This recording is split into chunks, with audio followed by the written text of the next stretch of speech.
Hey guys, Harv here, and welcome back to the Kerbal Space Program. This is another new series. Gonna take a break from the Permadeath Space Program just for a little while, because I get the feeling it can get a bit boring with the super long, hour-long episodes where we don't really accomplish all that much. Instead, we have something that I'm quite excited to bring to you. Yes, building Iconic Spacecraft. Let's see how this goes. It's something I've done before, and it's something that I've always thought about doing again for the past few months. Really, it's been on the back of my mind. So we're going to make our new save.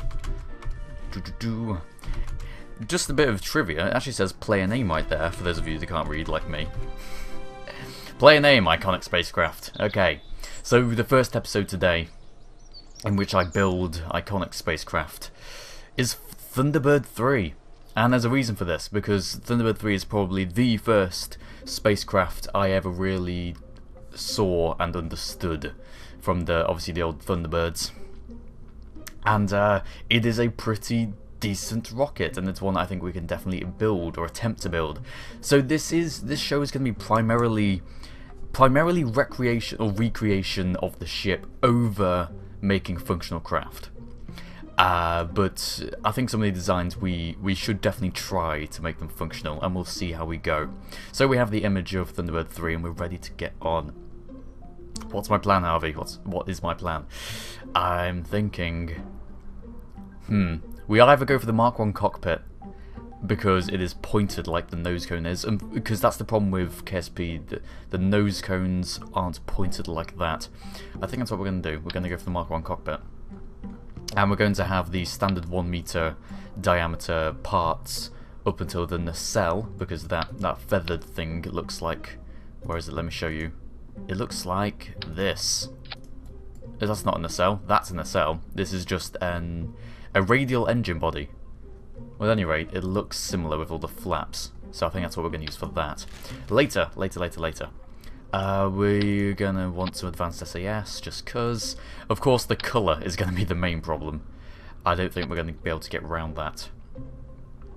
In fact, you know what? To match the picture, we should probably build this way. Or not like that. It will screw everything up. We'll just build like this for now. So, what's this big ring in the middle? We need to find something useful that is a different size. Look at that! That would be perfect, wouldn't it? Actually, maybe. That might not be a bad idea. This, we might actually be able to make do with advanced SES, although I think that will block the fuel flow. Yeah. Fuel won't be able to go through that, and we'll have to build something to allow fuel to go through. Is there some strut we could use? No. Oh, wow, actually. I mean, it's a bit too big, isn't it, really? What else? Decouplers. Actually, decouple them. No. We need something. We just need a generic part that we could use. That's too small. Maybe we just don't do it. Use that. It doesn't stick out like it does, but it gives a bit of division. Well, we're going to make it 3.5 at any rate, and that is just a bit of a bonus. Okay, so 3.5, and we'll have our nacelle.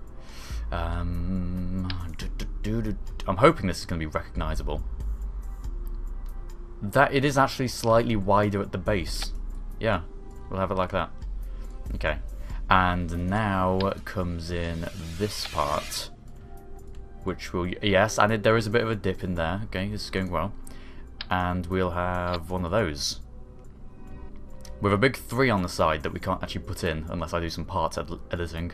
I'd rather keep with this stock, because I think there won't be any challenge if we put mods in here, because there's probably mods for Thunderbird 3. So if we allow putting individual parts on, why can't we just put the entire spacecraft? But yeah, we either have a half part or we have a full. We might want a full, actually. I should probably do some proper analysis of the image to get the correct proportions, but I'm not nearly that dedicated. We don't have any thinner fuel tanks than this, do we? Do we? We could use... well, we can't really because... Oh, we could have it there for decoration, I suppose, but we can't connect these onto the side of the structural thing. They don't fit. Because they can only connect top and bottom. What else could we use? I just want them to be a bit thinner. Are they a bit thinner? I think they were a bit thinner, but same problem, you can't have that. We'll probably just stick with the standard fuel tank. Yeah. Just put that back on there. Now they actually, is it just the perspective on the picture, or do these actually stick below the height of the engine? Or the main body? I'm thinking they do. Even if it's just a slight bit. I may actually just not do that for the purposes of having it sit on its base. I think a lot of things. Surprisingly. No, we want... no. I want this to be functional. I actually want it to be able to get into orbit at least. Yeah, aerospikes. They look nothing like aerospikes from the picture. And it can sit on its base. So like that. Is this going to work? Is it going to look remotely like Thunderbird 3? I keep on pressing the wrong buttons. I forget which my rotations go. It doesn't look bad. I still want something up here to jut out sufficiently, to break up the body a bit, because it's quite distinct. Especially with the colour contrast, that makes it even more so, although we can't really do that. Unless we could, we might have to do some bit more complicated part editing than I envisioned. But I think it's close enough. The real problem I have... Currently these fuel tanks are too long, I reckon. They're not far enough down. Yeah, I think we don't need 2 fuel tanks here. We just need either 1 or 1.5. Probably just 1. In fact, yeah, just 1. Let's change that first before we do anything else. Oh, it's that way, damn it. Right. Okay, let us take that off and put that back on. Is that better? Yeah, yeah, we'll leave it at that. That's much better.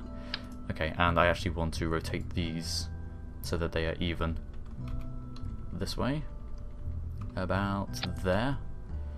Is that face forward? Yes, that is facing forward. Okay, and we take our strut and go from the roof of there up to about halfway, which is about here. Yes, there we go. Okay, let's take a look at this again. It is that. No, it's that one. There we go. The down key. S, and then it's S again. W for coming back, S for going forwards. Okay, and that, I think that is as best as we can really do with stock parts. I'm not sure about you, but I'm fairly happy with that. One thing we could do to get a bit more definition, I want to try using this and a half part, a half tank. I'm thinking that may be a bit better proportioned. And then the cell should really be the same diameter as this tank back here. If we could find a way of just, instead of actually using, I'm calling it a nacelle, instead of actually using the radial engine body, maybe we could use one of these strut parts and do some feathered effects, so we could put small hard points around it. Maybe. Does that work? Is that feasible? I don't really like that. I don't like it. It's not... Actually, yeah, if we... I'm starting sensors and stopping them, I know, but... Does that look any better? Is the question. If we put something on it to make it look any better, will it look any better? The answer is yes. Whether that's possible, though, is debatable. There you go. It's not brilliant. And adding them on the side makes them stick out further than the actual body, which is definitely... It's the opposite of what the original part did. I don't like it. Just the idea of it, I don't like it. What about this bit though? If we get rid of this failure and go back to this. I'm not sure if I like that either. I'm not sure if that's better proportioned or not. I mean, it gives us less fuel, which is probably not a good thing. Go on, 3 times symmetry.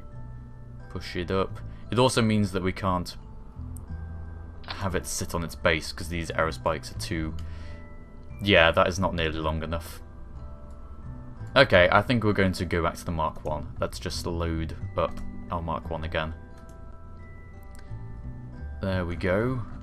Right, I think a lot of things. I think we are finished here.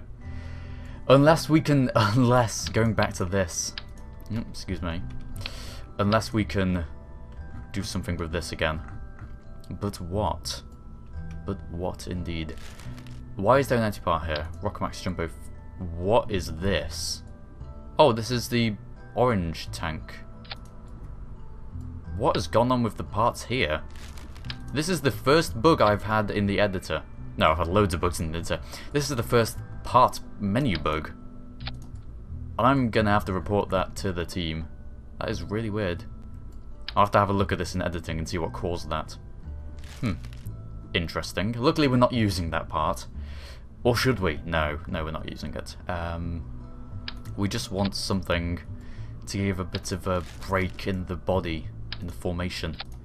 I mean, I jokingly said this, but it might not be a bad idea. Of course, then we have the fuel flow problems that I already said, and the same goes for anything like that. We could use this. That is technically possible, but it doesn't really achieve what I wanted to achieve. I can't see much better alternative, to be honest. I think we are done here. Yes. Unless... Ooh, actually, if we can get this into orbit. Can fuel flow through this? Fuel cross feed capable, which is a yes. Okay, that's better than having a half fuel tank, because it's the same size dimensions. It breaks up the texture a bit more, and it's actually useful, rather than just being more fuel. Couldn't use... No. Okay, I think we're going to leave it at that. Yeah, okay, let's put this back on. And where was the half tank? Did we delete the half tank? Evidently. Okay, and that, for all intensive purposes, that is Thunderbird 3. Now we can actually fly it and see what happens. I'm quite happy with that. I think it works, you know? I think it works. There we go. If the centre of mass doesn't move too much, we should be able to use that for docking purposes and such like. Alright, now we just need to... Oh, he's got no abort system. I would quite like to put a decoupler in there, if it's not too noticeable. Yeah, that should be okay. And the parachute. Will this be noticeable? No, we can hide it in his cockpit. Okay, yes. Yes. This is our Thunderbird 3. The parachute ruins it a little. It's a question of functionality over recreation. If we put them on the side and use 2 of them. That looks better. Yeah, that looks better. Okay. That is our thing. Now, we don't want these to detach at any cost. Oh, it's actually showing them as decouplers now. 2 of them. And those have got the wrong symbols. Those should be radial decouplers. There are weird things going on with this part in general, really, but we don't care. That decouples, the parachutes open, and those engines start. That is Thunderbird 3, the best I can do in 25 minutes. Now let's fly this sucker. Okay, loading onto the launch pad. There's going to be so many people just saying, you did it wrong! You should have done this! You should have done that. You're rubbish, Harv. Just in every way. Now, I have no idea how well this is going to perform, but I think it might actually not do badly. Jebediah Kerman at the helm. How could it? Okay, launching in 3, 2, 1. And we have liftoff. Holds its shape pretty well. There's no gimbaling on those engines, so the only thing currently keeping it pointing in the way we want is our advanced SAS. I mean, is the torque, the gyro inside our cockpit. In fact, speaking of cockpit, yeah, this is another reason to choose this command module. Just being able to look at the planet rising away from us. That might work nicely. It might do. I'm just experimenting. Are we... Oh, we need to tip over. Wow. Sorry guys, I'm being incompetent again. You should all be used to this by now, so there's probably no need to apologise. 90 degrees, there we go. In fact, you know what, we can actually tip over a bit more now, we're at 20. 20 kilometres up, that is. Okay, and here. Right, there we go. Nearly 30 minutes into the video. And that is not bad. I don't think we did a bad job on here, guys. You all did a terrible job, it was me who did the good job. Thunderbird 3. In all its non-the-correct colour glory. Okay, that's enough of that. Go back to our camera view. Wow, we might actually get into orbit. Cut the power. 100. Ooh, we have barely any fuel left. That was the worst ascent possible. If I actually paid some attention to being fuel efficient, we could probably have got this going into orbit. Huh, oh well, we'll see. It's not bad. It is not bad. And the engines are... Damn, these things are efficient. There we go, out of fuel. And we made it a decent way. With some better fuel efficiency, I could probably get that into orbit. I'm going to have another go. Second flight, second try, and liftoff. There we go. We are not doing half badly with the ship. I think this first episode was a success. That is my opinion. You guys are free to have your own opinion as always, and it would be appreciated if you could leave that opinion in the comments. Also, if there's going to be an outcry about Permadeath Space Program, I don't know. I know people enjoy that series, and I enjoyed the episodes I've posted.